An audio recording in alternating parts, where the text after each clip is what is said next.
ഇവിടെ കാനഡയിൽ എൻ്റെ വീട്ടിൽ കോഴികളിടുന്ന മുട്ട എറിഞ്ഞാലും പൊട്ടില്ല. എങ്ങനെയെന്നായിരിക്കും നിങ്ങൾ വിചാരിക്കുന്നത് അല്ലേ? പറഞ്ഞു തരാം.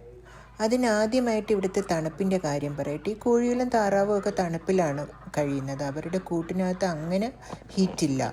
വെള്ളം എല്ലാം നിമിഷ നേരം കൊണ്ട് ഐസാവുന്ന അത്രയും തണുപ്പ്. ഇവിടെ ഈ കോഴികളെയൊക്കെ വളർത്തുന്നതിൻ്റെ ഒരു ബുദ്ധിമുട്ട് ഇതാണ്.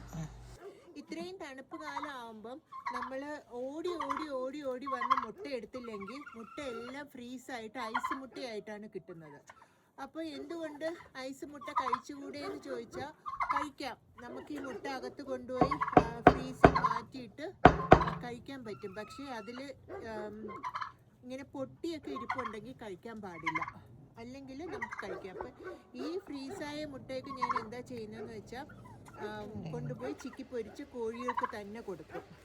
പൊട്ടാത്ത മുട്ടയായാലും നമ്മൾ ഫ്രീസായ മുട്ട വീട്ടിനകത്ത് കൊണ്ടുപോകുമ്പോൾ അകത്ത് ചൂടടിക്കുമ്പോൾ പെട്ടെന്ന് അത് പൊട്ടും. അതേ കണ്ടോ, താഴെ വീണാലും ഈ മുട്ട പൊട്ടില്ല. പക്ഷേ സമ്മർ സമയമാകുമ്പോൾ നേരെയുള്ള മുട്ട കിട്ടും കേട്ടോ. അപ്പോൾ ഇനി അതുവരെ കാത്തിരുന്നേ പറ്റൂ. ഈ മുട്ട ആർക്കെങ്കിലും സമരത്തിനറിയാൻ വേണമെങ്കിൽ പറയാം.